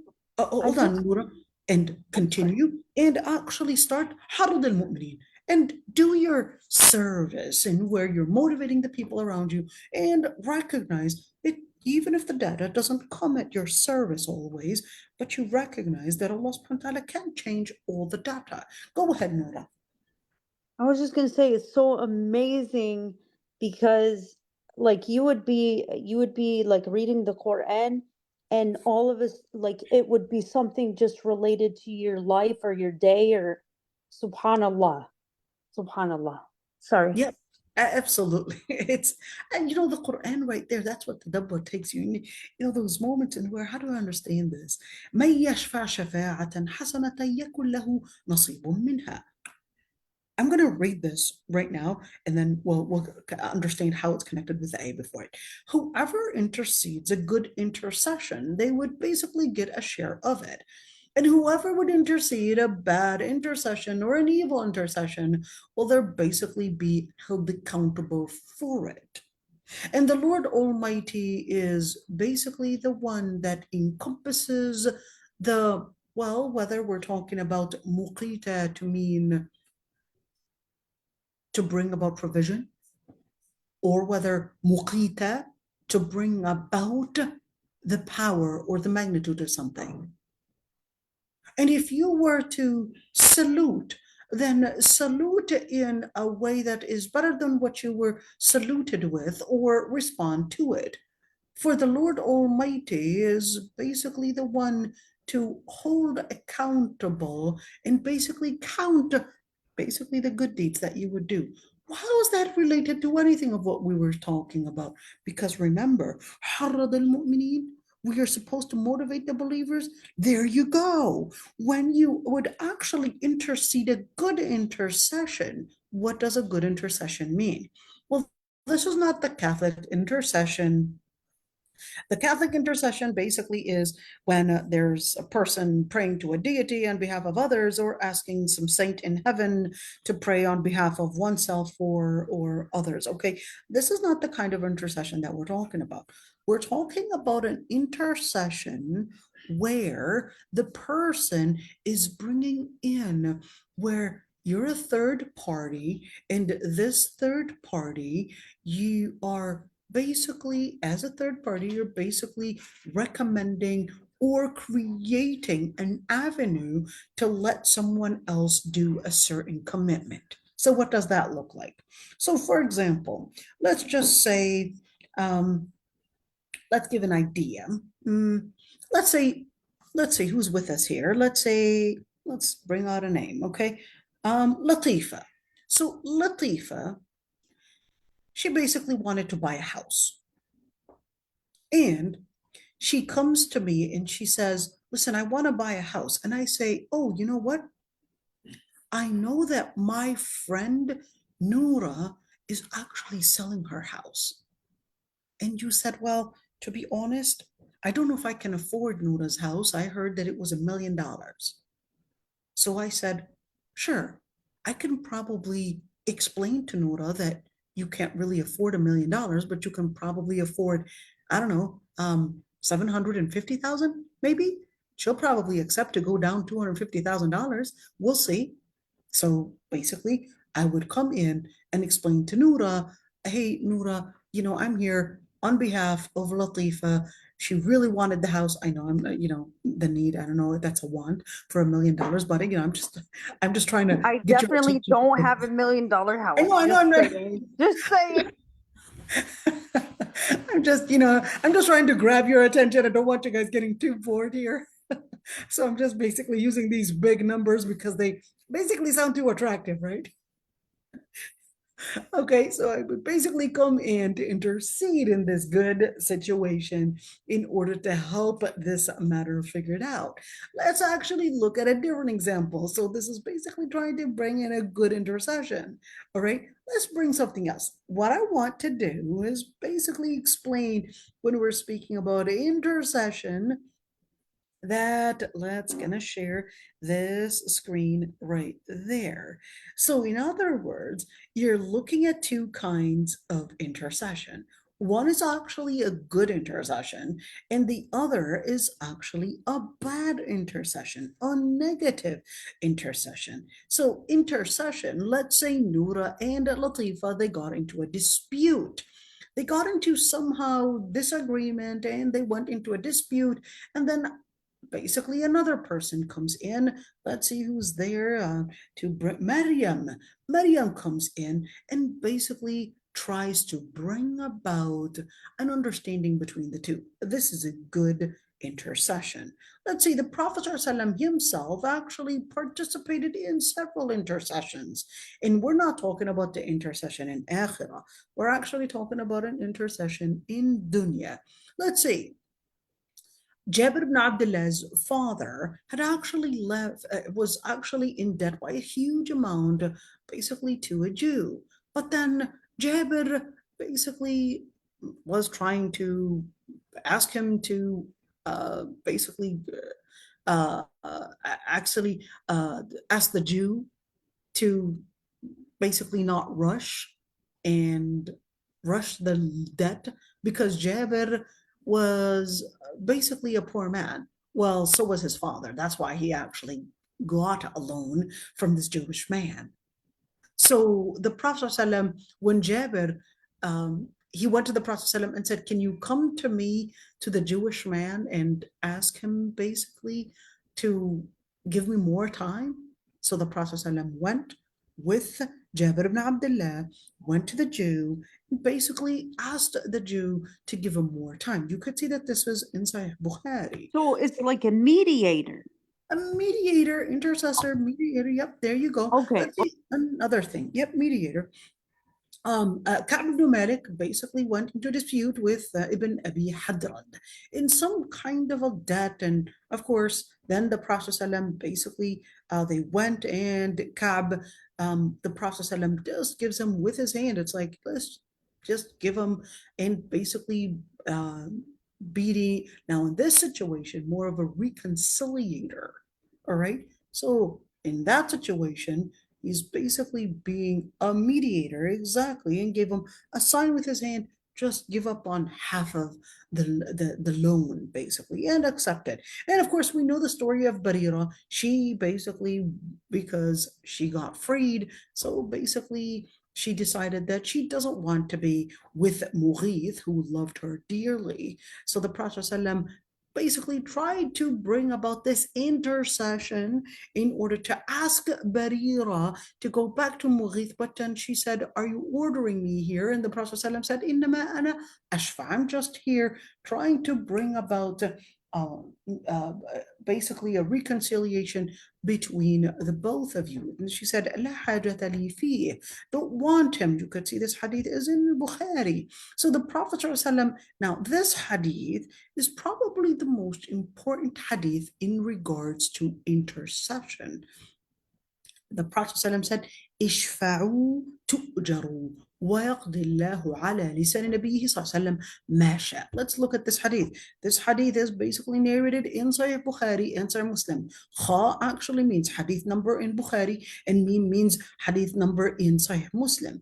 And basically this basically is an authentic hadith. So I got a good article here just on this hadith, and I thought it would be good. So when we speak about الشفاعة, we basically hear it depends on what you're actually going to be interceding for. So when you look at this hadith, ishfa'u tu'jaru, basically be these intercessors or even mediators, and you will get the reward for what contribution, the effort.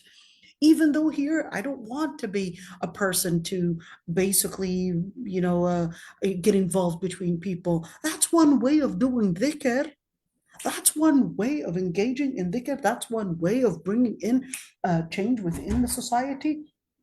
That's one way of basically bringing in justice. So in that situation, ishfa'u, that's something you'll be rewarded for. And the Prophet ﷺ says, وَيَقْضِ اللَّهُ عَلَى لِسَانِ نَبِيِّهِ مَا أَحَبَّ. In other words, in the Lord Almighty would decree whatever he wills on the amount of effort that you had contributed to make a change. All right, let's see another one in where when you're looking at, there are certain things you cannot actually be an intercessor or a mediator in certain things.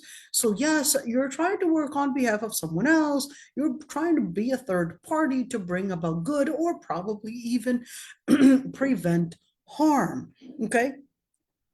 And probably go and, hey, someone's angry at Nura, so you're coming in as a third party to basically trying to end the dispute right there. That's part of what you'll be rewarded for. So in that situation, there are two kinds of basically intercessions. The first one is an impermissible intercession.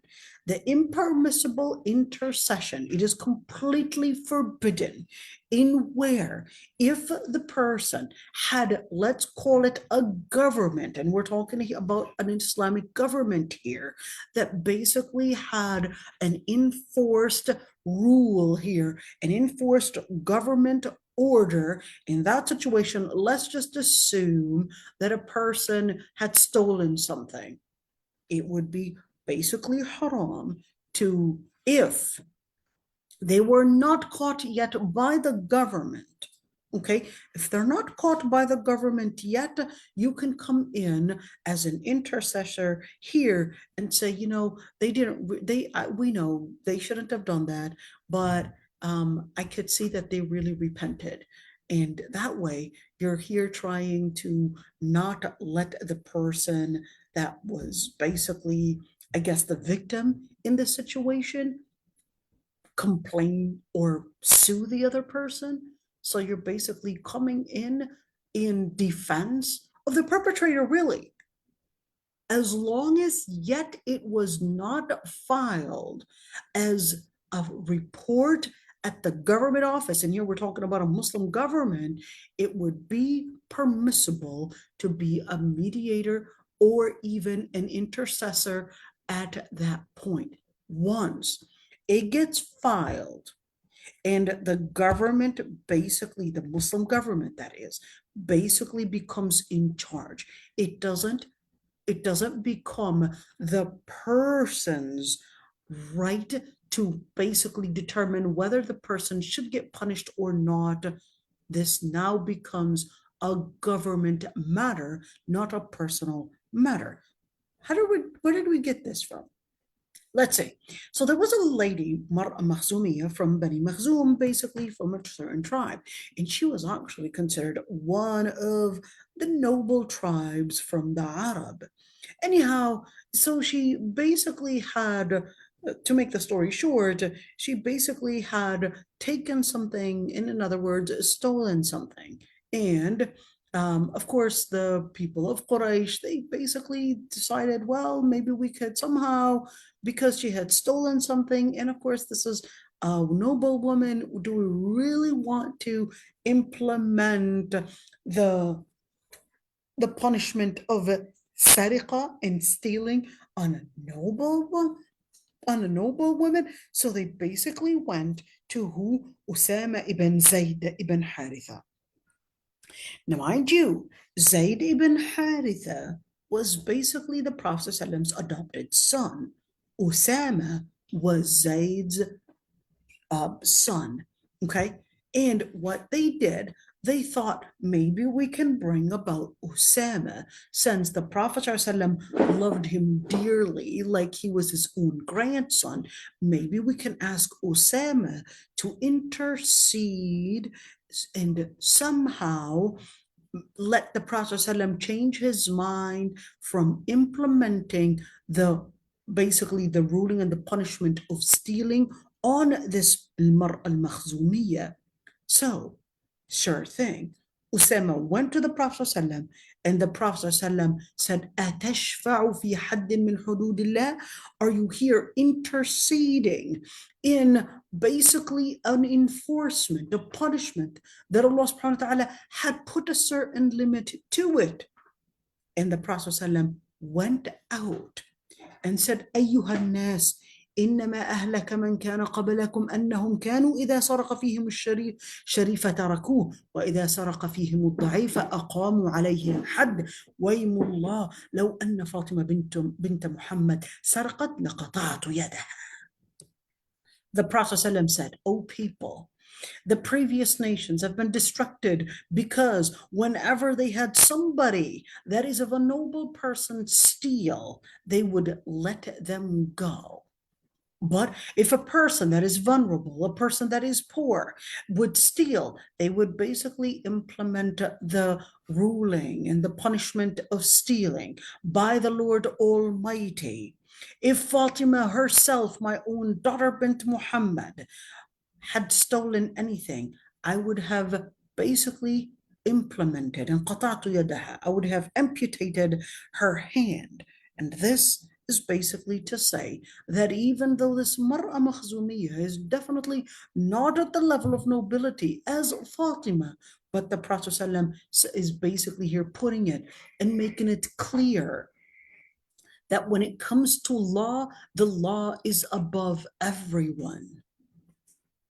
No one is beyond the law because of their nobility, because of their status, because of their racial status, or because of their economical status, or because of their, who knows, degree status. You're never beyond the law. Once it gets to the law, then it becomes something that you cannot actually right there intercede for. Let's see another story. Safwan ibn Umayyah. Safwan ibn Umayyah was actually a very rich man before Islam, and of course later. Okay, Safwan ibn Umayyah was kind of like a CEO of a whole company. Think of it that way, in where he was basically having all these workers work for him, and what he was doing is that he owned kind of like a company to make arms, weapons.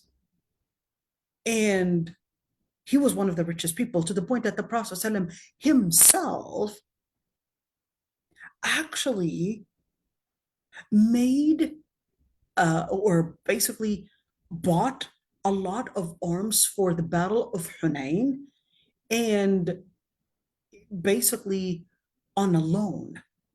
Of course, no interest, but basically made a loan to basically Safwan ibn Umayyah. All right. So he basically bought all these weapons and in order to pay them back later. Okay. Oh, Safwan ibn Umayyah, obviously, he was very, very high class, very rich, but he had basically wanted to sleep in the masjid. So he would take off his cloak and made it, I guess, rolled it up and basically used it as a pillow. But a man came and stole his cloak. The Prophet ﷺ ordered that the person that stole the cloak, once found, that basically they were to have their hands amputated. The Prophet ﷺ, when he basically was found, that is, the perpetrator was found, the man, that is Safwan ibn Umayyah, said, I don't want it. I don't want my cloak anymore. When he found that, well, this man is right now going to get his hand amputated, he said, it's okay. I don't want it. It's okay. In other words, basically, please don't amputate his arm. It's okay. I'm okay with it right now. But the Prophet ﷺ said, أَهَلَّا كَانَ ذَلِكَ قَبْلَ أَن تَأْتِيَنِي بِهِ. Why didn't you say that before you even brought him to me? Why now? It's like you're too late. In other words, the Prophet ﷺ wished that Safwan ibn Umayyah had actually given up, or at least had said that before he was found. In other words, once the perpetrator is found, that's when the government rule takes precedence. The government rule takes precedence, and of course, the Prophet ﷺ was acting as the government here, but the Prophet ﷺ was hoping that he had actually done that before even the perpetrator was found. Now, in matters that are haram, you basically cannot intercede. And that's why Allah subhanahu wa ta'ala says, تعاونوا على البر والتقوى ولا تعاونوا على الإثم والعدوان. You would basically intercede or be a mediator, basically, on matters that are bir, on good issues, on things that are considered ethical by Allah subhanahu wa ta'ala, and not on things that are one, ithm or udwan. What is al-ithm? Al-ithm is basically sin. Al-udwan is basically aggression.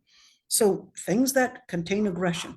What does that mean? If you know that that woman is abused, to actually be a mediator, or even, I guess, an intercessor at that moment to let her go back to her abuser, that's not good.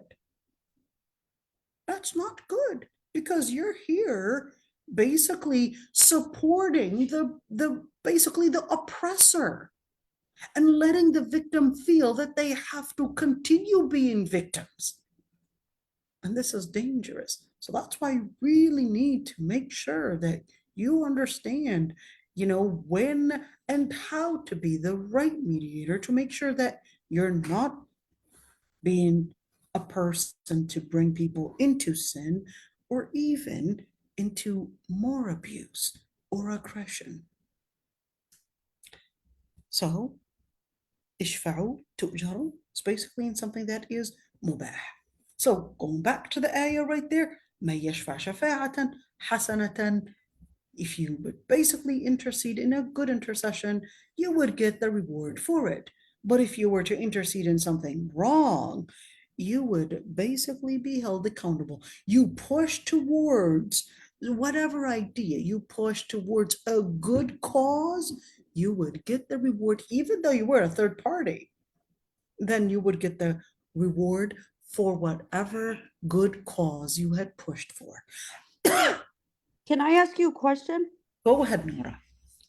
Okay, what if somebody were to they thought they were pushing towards a good cause, but then it ended up you know what I mean? Like sometimes, Do uh, istighfar, Noura. Do no, istighfar. no. I'm talking about like, if, sometimes people come to you with their problems or whatever, and you just give them nasiha based on like what you heard, but then you find out later that wasn't the whole picture or something. You know what I mean? You're Like right. if you I didn't understand this. know, Mhm. yeah, yeah, yeah. So you're actually right. I mean, it can happen that you, and this happens a lot of times, um, when you would get involved in a story and you would just many times just think that, oh, let's just tell everybody to just reconciliate and just bring about as if nothing had happened. This happens often. And many times Masajid, I would say, would try to do that, thinking that they're bring in a contribution and a good reconciliation. So at the end of the day, if you were to make ijtihad with the intention to bring about a good cause, if you are right on the matter, then you would get two rewards. But if you were wrong, you would get one reward. You know what that means? So Subhanallah. yeah. So try. Islam is Don't so merciful. Allah subhanahu wa absolutely. ta'ala is so merciful. Alhamdulillah. Absolutely. So you basically tried, for example, this woman and this man, they were in a fight, and you were like, hey, I'm here trying to basically bring about the communication together. Maybe you could talk about it, the children. You're trying to push forward, the heart so many times in where, yes, Allah subhanahu wa ta'ala says, وَأُحْضِرَتِ الْأَنفُسُ الشُّحَّ. What are anfus, each and every single one, their greed. It's like, I want to make sure that I'm safe. I want to make sure that I've got the money. I want to make sure that I have my protection, etc. Each one is basically concerned about one side. Usually, most disputes are really money related. Are usually money related. And when many times you would intercede, you would think that the whole story was about money, to later discover that it wasn't money.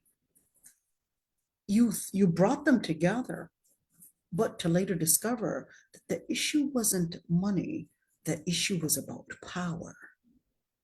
The issue was not only power, but it was power in, really, this narcissist person was trying to make full control over this person, where there was psychological abuse, there was physical abuse, and all of that. Many times, those that are going through such circumstances may not know, the people that are torn psychologically, even though you would think of them that they're the most ones to know their situation, their psychological trauma had actually disabled them from advocating for themselves, had basically disabled them from advocating for themselves, and they couldn't even voice their situation. They couldn't even think about what decisions to make.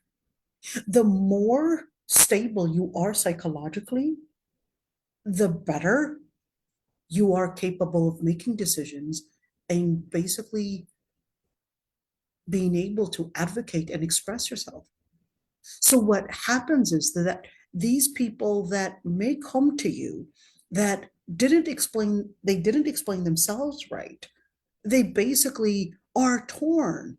And what you as a listener had thought is that these people are basically not the victims, but they just didn't know how to do the right thing. And this is so scary. That's why the Prophet ﷺ actually said in the hadith, I'm just a human. I may judge based on what I would hear, but if I had basically given you the share of your Muslim brother or sister, then give it back to them. As a human being, that is the Prophet ﷺ saying, I would just judge based on what I hear. But if I had given you the share of your Muslim brother and sister, you have the duty to return it to them. And that's the same thing, is that you really need to be careful. That's why the Prophet ﷺ actually said in a hadith, which is really scary, من ولي القضاء فقد ذبح بغير سكين. Whoever basically takes the position of a judge, then they were slaughtered without a knife. In other words, they had doomed themselves to execution, even though they might not have actually been really literally executed. They're still there. But the truth of the matter is that you had really determined upon yourself where you had really just found yourself, you were just torn. That is to express that you will be torn. It's like you're torn. You're exacerbated. You're just shattered without you realizing. Because to judge on people's rights is really scary. Some people are just really slick and really good in bringing about a narrative that would support their cause. And others, because of their psychological trauma, they're just so torn, so shattered that they can't even speak on in advocating for themselves. They're just so torn. So you have to be there to make sure that you have the power to tell the person that is basically abusing probably their position, abusing their money, abusing their status, abusing maybe and especially I would say right now, I would say women are actually the biggest victims right now. And this is not me because somehow I'm basically, influenced by a lot of the feminist ideas. That'll be so funny to actually say that about me, but whatever. But I must admit, women in the age and the day and age of the lack of taqwa that we're living in, women are actually the biggest victims because they're abused for, of course, their deep love for their children, their deep love for their family, their loyalty. Women are a lot more loyal. This is real. They're a lot more loyal to their family than men are. Unfortunately, this is the reality. We're just social beings. Okay? This doesn't mean that men are not loyal. I mean, I was actually reading a study. This is just a little off track. Women, even after they become widows, they do better psychologically than men. Was she happy? It's like, okay, I'm done. No, it's that their social relations, their social dynamic helps them, I guess, heal faster than men. The man stays connected. And usually we would usually think of men as though he's finished with the wife and now he's ready to move on and he doesn't even have to wait for the iddah. And you would think of it that way. You actually have that completely wrong. This is not to say men are better or women are worse or even the other way. It's basically, subhanAllah, how Allah subhanahu wa ta'ala just creates certain packages or certain dynamics within ourselves. But at the end of the day, is that when you're looking at victims, I would definitely say Allah subhanahu wa ta'ala was laying out the rulings, especially like we should see in the beginning of Surah Nisa, in order to protect the vulnerable, the women, the children, and certainly the ones that are weak. This is it. Inshallah, we'll see you all tomorrow. If there are any questions, we'd be happy to answer it really quick.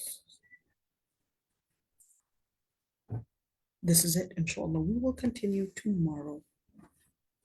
That was